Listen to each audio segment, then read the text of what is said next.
18절부터입니다. 요셉이 그들에게 가까이 오기 전에 그들이 요셉을 멀리서 보고 죽이기를 꾀하여 서로 이르되 꿈꾸는 자가 오는도다. 자, 그를 죽여 한 구덩이에 던지고 우리가 말하기를 악한 짐승이 그를 잡아먹었다 하자. 그의 꿈이 어떻게 되는지를 우리가 볼 것이니라 하는지라. 르우벤이 듣고 요셉을 그들의 손에서 구원하려 하여 이르되 우리가 그의 생명은 해치지 말자. 르우벤이 또 그들에게 이르되 피를 흘리지 말라. 그를 광야 그 구덩이에 던지고 손을 그에게 대지 말라 하니 이는 그가 요셉을 그들의 손에서 구출하여 그의 아버지에게로 돌려보내려 함이었더라. 요셉이 형들에게 이르매 그의 형들이 요셉의 옷 곧 그가 입은 채색 옷을 벗기고 그를 잡아 구덩이에 던지니 그 구덩이는 빈 것이라. 그 속에 물이 없었더라. 이 말씀 가운데 성령께서 함께 하시기를 기원합니다.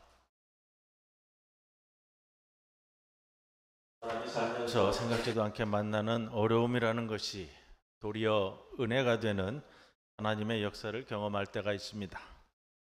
어떤 일을 겪건 다 나름의 뜻이 있고 그 뜻이 우리의 삶에 저력이 되는 은총을 발견할 수 있다면 그야말로 하나님이 주신 축복이다라는 말씀을 먼저 드리고 오늘 말씀을 좀 시작하려고 합니다.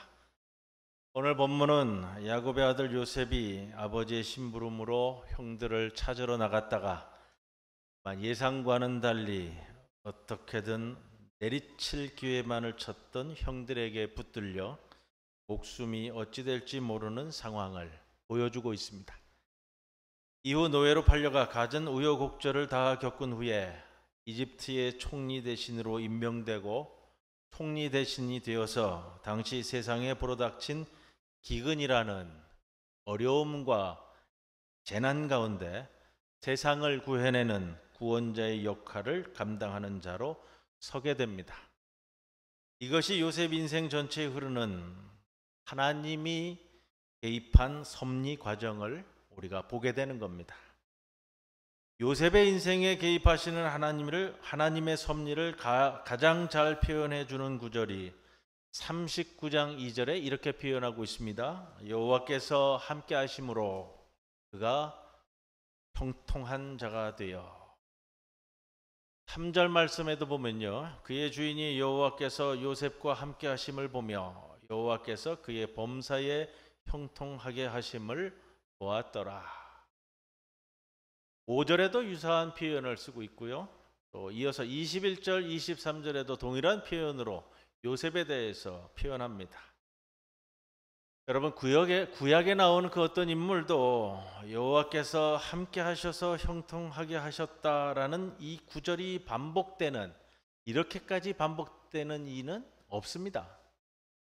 함께 하셨다, 형통하게 하셨다, 반복적으로 강조하면서 표현합니다. 그런데 여러분, 이 구절들 함께 하셔서 형통하게 하셨다는 것은 요셉 인생의 어느 시점에서 이루어지고 있는 표현이죠?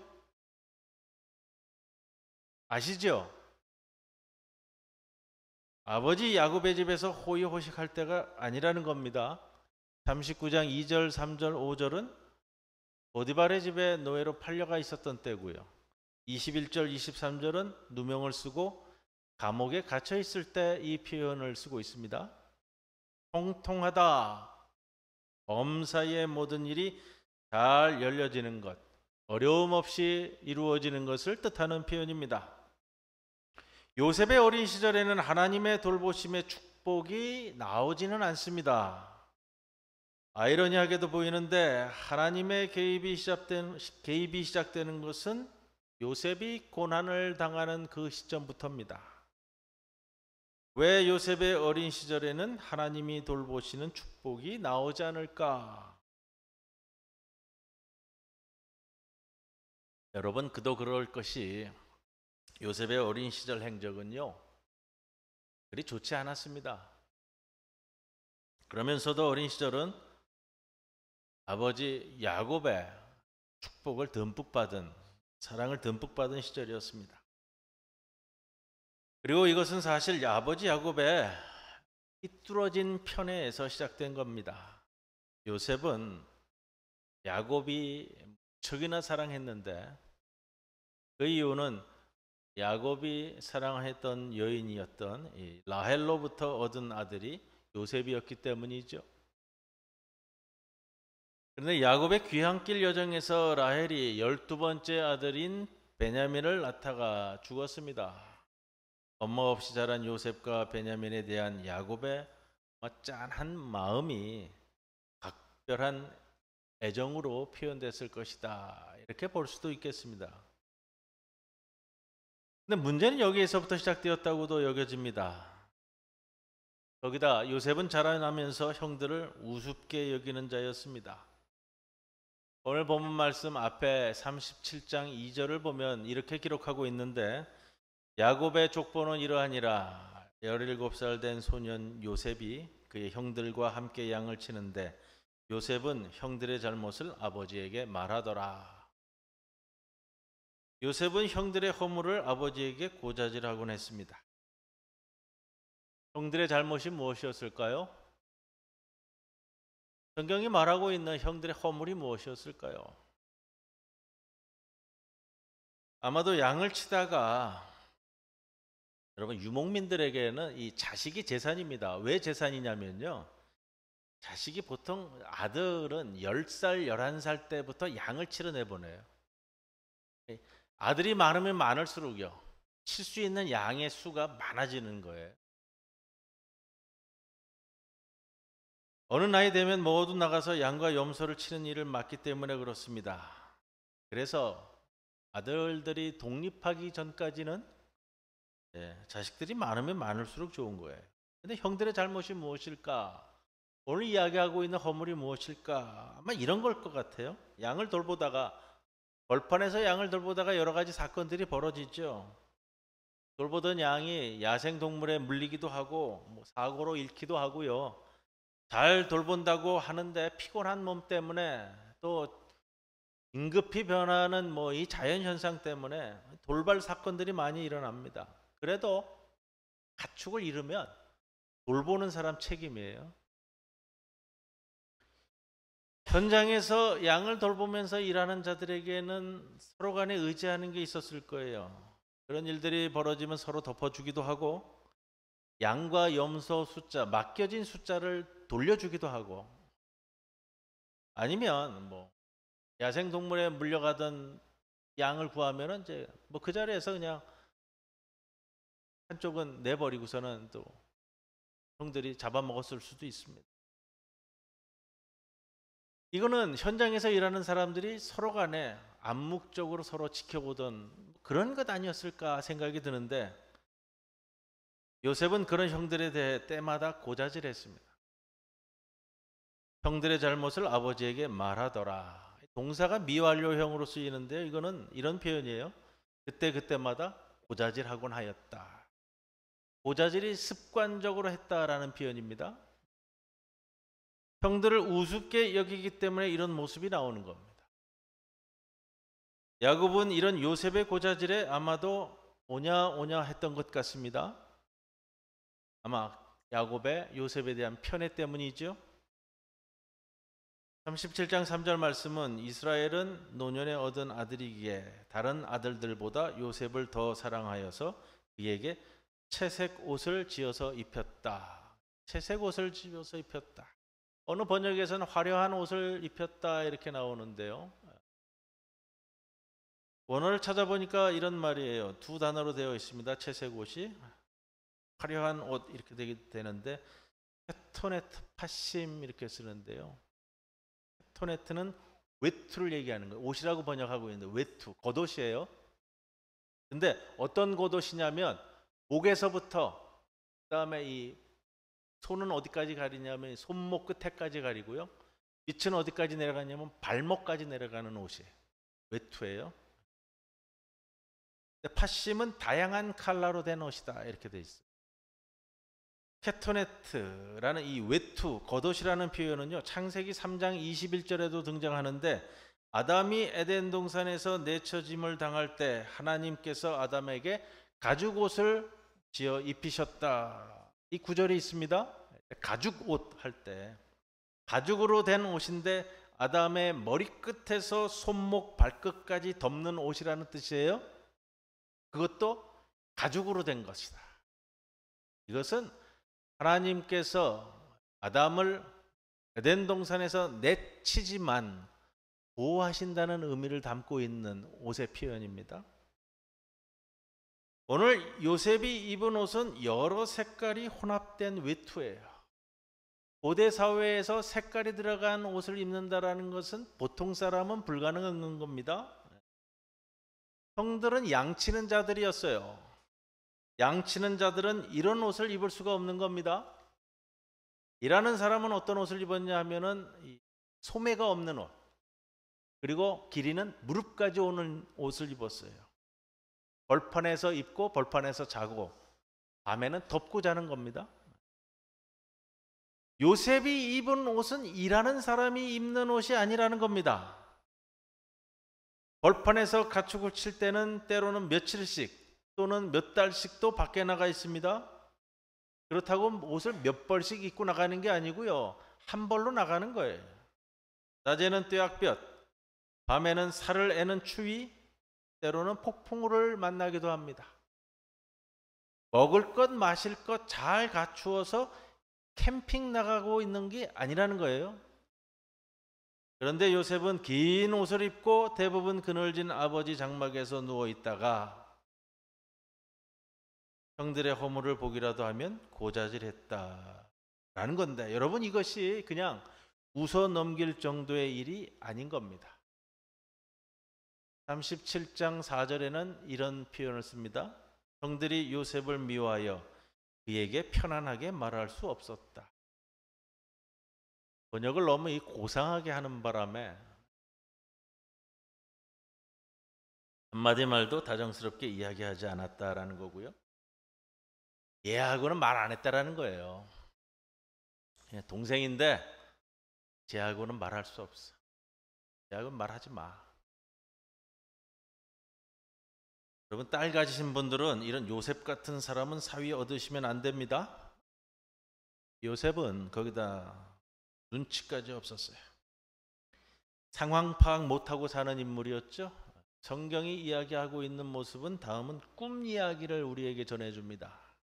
곡식단 꿈꾸는 것, 해와 달과 별이 절하는 꿈 이야기를 우리에게 전해주는데, 아니, 형들이 자기 별로 좋아하지 않는 것 알면 눈치껏 살아야 하는데 꿈 이야기를 마구 떠벌린 사람이에요. 형들의 곡식단이 내게 절하더이다. 해와 달과 별들이 내게 절하더이다. 자기 좋다고 자기 이야기만 너불거리는 사람이었다라는 겁니다. 아마 이 꿈 이야기만 있었던 것은 아닌 것 같아요. 성경에서는 그냥 대표적으로 기술하는 것이 요셉의 이 꿈 이야기인 것 같습니다. 아마도 이와 비슷한 일들이 수도 없이 반복된 것 같습니다. 왜냐? 이 일들이 쌓이고 쌓여서 형들이 오죽했으면 그래도 동생이잖아요. 오죽했으면 형들이 동생을 죽이겠다고까지 나섰겠는가 하는 것을 보면 굉장히 심각한 상황이었다라고 보여집니다. 그런데 사실 이 꿈이 나중에는 실제 사건이 되죠. 그러니 이 꿈이 익어가는 과정을 본다면 그만큼 요셉의 사람됨도 변화되어야 함을 일러줍니다. 요셉의 사람됨도 변화되어야 함을 보여주는데, 그만한 사람됨의 변화를 겪어야 그 꿈이 이루어진다는 것을 말해줍니다. 그러던 중 형들이 아버지의 양떼를 치려고 세겜에 나가 있었습니다. 아버지 야곱이 요셉에게 형들이 양을 잘 치고 있는지 가보라고 했습니다. 이것이 문제의 발단이죠. 요셉은 자신에게 다가오는 형들의 미움과 시기가 얼마나 심각한 것인지 몰랐습니다. 그러니 형들에게 아무렇지도 않게 갔겠죠. 그런데 그의 형들이 멀리서 그를 알아보고 그를 죽여버리려고 음모를 꾸몄습니다. 옳다거나 쾌재를 부르며 서로 마음이 맞아 죽여버리는 것에 동의했다는 겁니다. 19절, 야, 저기 꿈꾸는 녀석이 온다. 저 녀석을 죽여서 구덩이에 던지고 들짐승이 잡아먹었다고 하자. 그리고 그 녀석의 꿈이 어떻게 되나 보자. 형들이요, 동생을 제거하는데 동의했다는 거예요. 요셉은 그것도 모르고 형들에게로 옵니다. 요셉은 늘 아는 척했어요. 아는 척했기 때문에 형들에 대해서 아버지에게 고자질해 왔습니다. 자신은 형들에 대해서 모든 것을 잘 안다고 생각해서 고자질했습니다. 아버지의 편애로 그리고 그 형들을 무시했습니다. 이제 자기가 곤경에 빠지고 있다는 것을 몰랐습니다.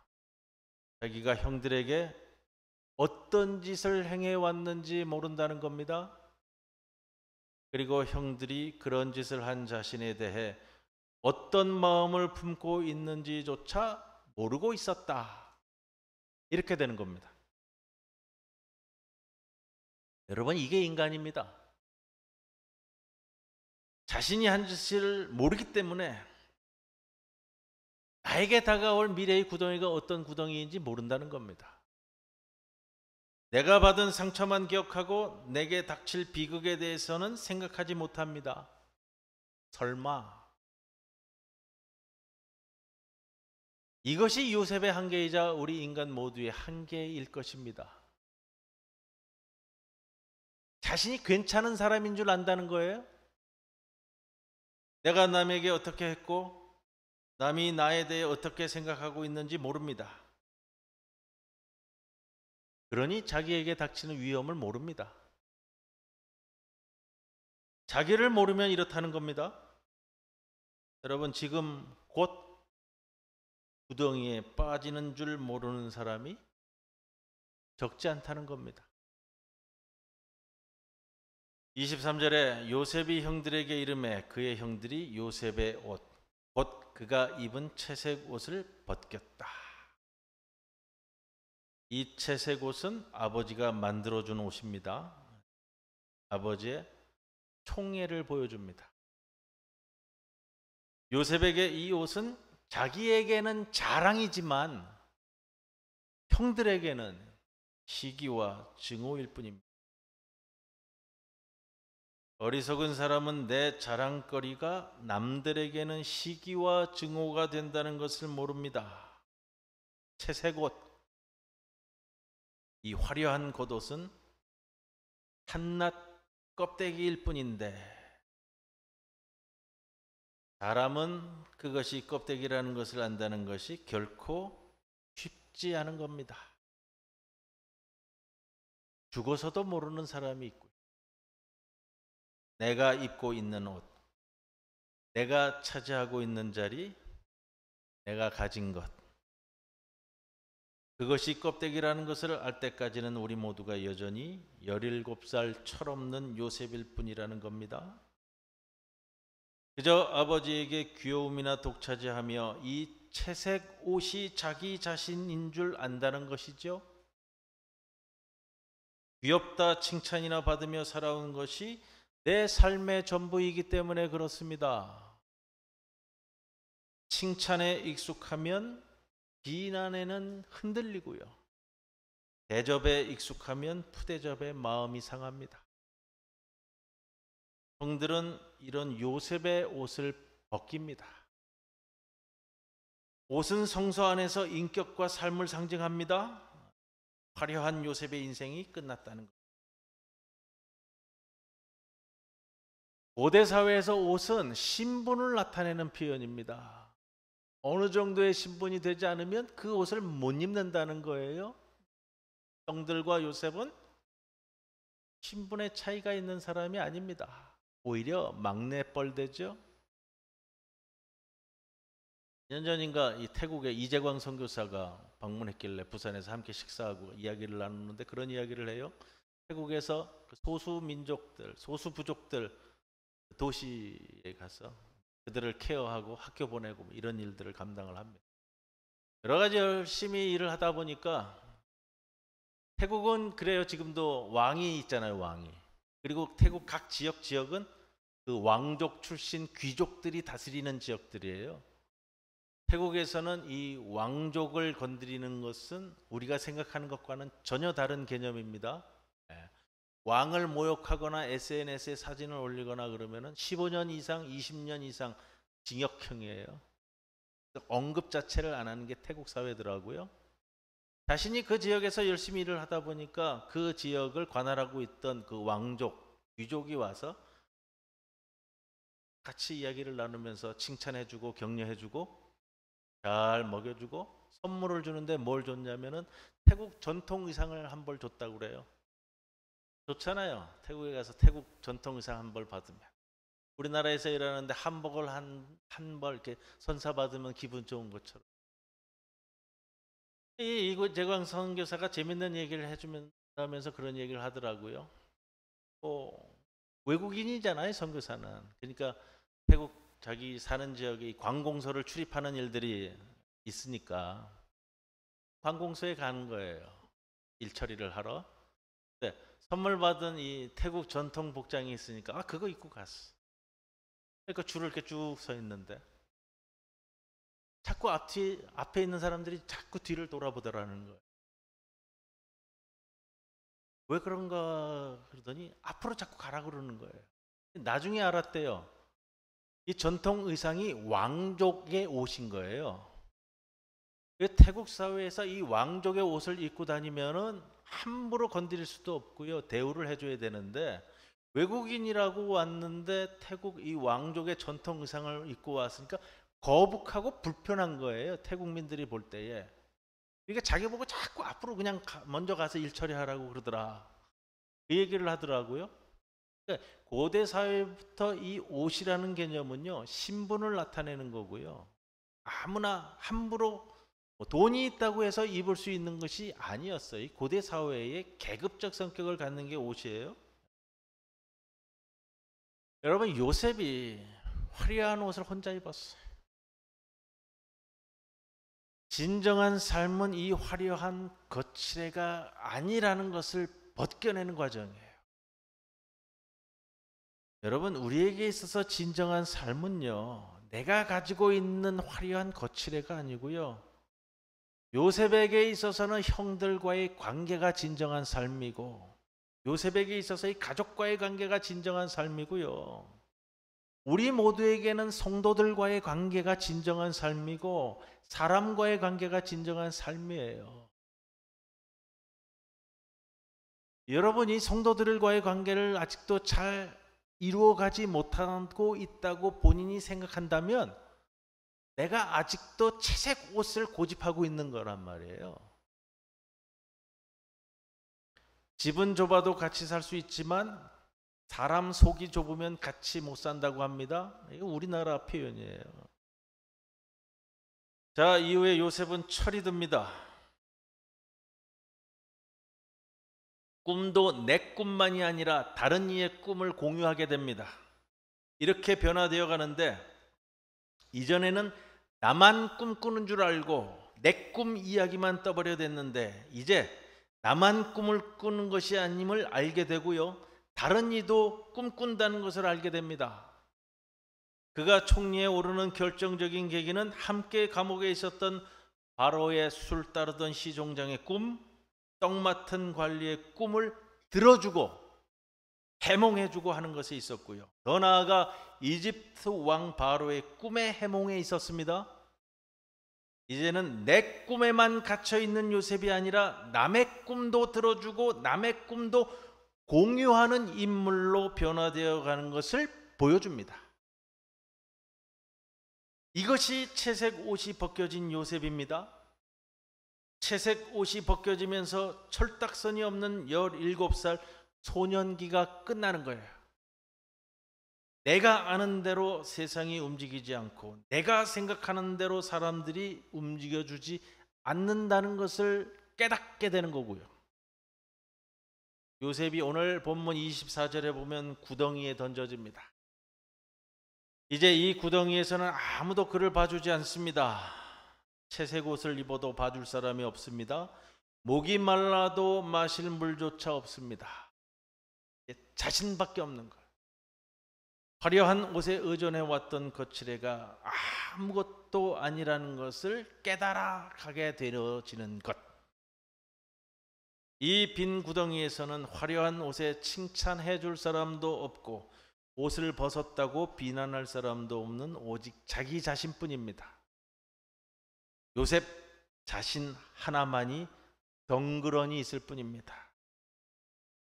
요셉이 그것을 깨닫게 되었을 때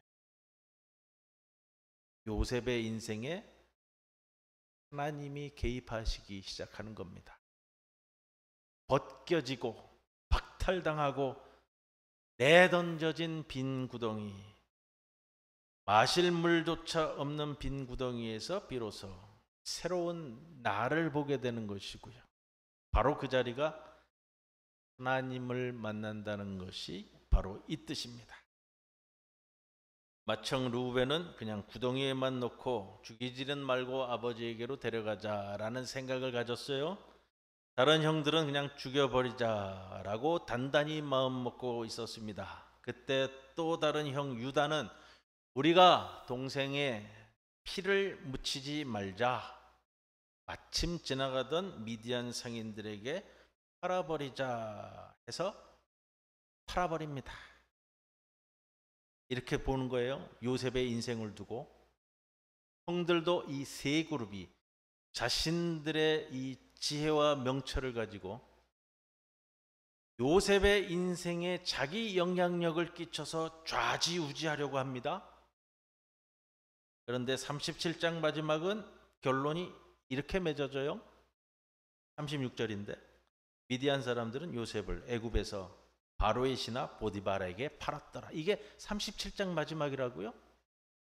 37장의 결말이 이렇게 지어질 줄은 그 형들은 아무도 몰랐어요.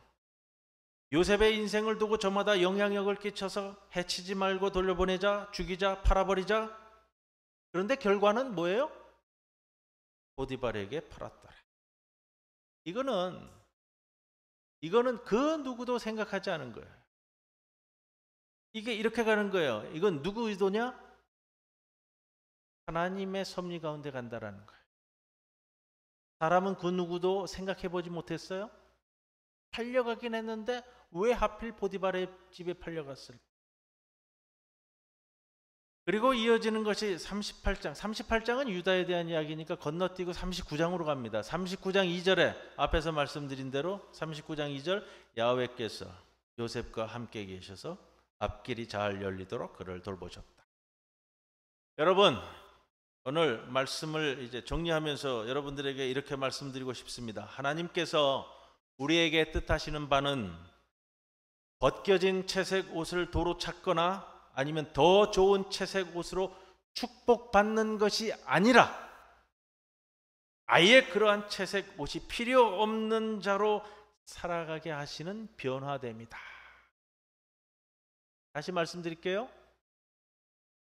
하나님께서 우리에게 뜻하시는 바는 벗겨진 채색 옷을 내가 다시 찾거나 더 좋은 채색 옷을 받아서 축복받는 것이 아니라 이런 채색 옷 자체가 필요 없는 사람으로 살아가게 하시는 변화됨을 말씀하신다.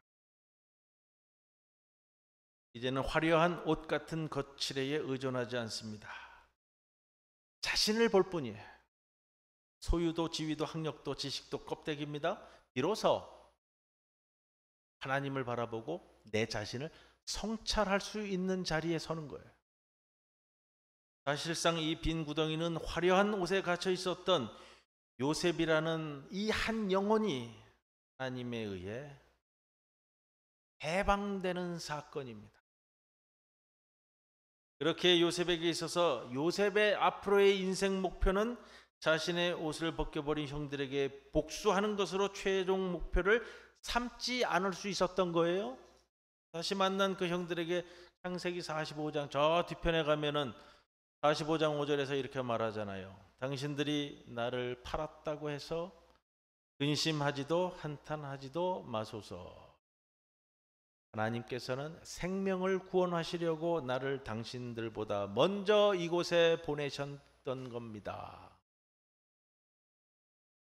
사실 아버지 야곱이 죽자 분들이 불안해했잖아요. 우리가 평화통일주일날 나누었던 본문 말씀이기도 한데요. 창세기 50장 19절 이하의 말씀에 요셉이 그들에게 말하였다. 두려워하지 마십시오. 내가 하나님을 대신하기라도 하겠습니까? 형님들은 나를 해치려고 하였지만 하나님은 오히려 그것을 뭐라고 그랬어요? 선으로 바꾸셔서 오늘과 같이 수많은 사람의 생명을 구원하셨습니다. 채색 옷이 벗겨지고 물없는 빈 구덩이에서의 깨달은 요셉입니다. 그 장면이 바로 이 모습이 앞으로 평생의 요셉 인생을 끌고 가게 되는 겁니다. 이것이 변화이고 성숙이.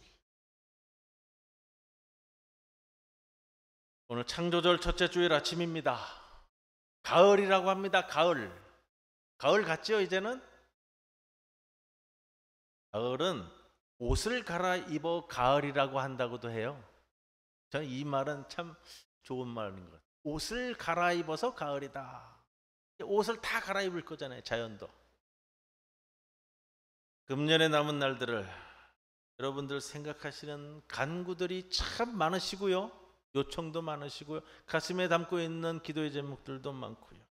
이제는 내게 걸쳐진 맞지 않는 채색 옷을 여러분 거칠의 채색 옷은 벗어버리시고 새로운 은총의 옷으로 갈아입으시는 소망의 가을날들이 되시기를 주님의 이름으로 간절히 축원을 드립니다. 고마우신 아버지 하나님, 우리에게 옷을 갈아입을 수 있는 가을을 허락해 주셨습니다. 우리에게 거칠애로 입혀진 채색 옷은 벗어버리게 하시고 주님 우리에게 주시는 소망의 옷을 입고 이 가을을 나아가도록 인도하옵소서. 예수님의 이름으로 기도드려옵나이다. 아멘.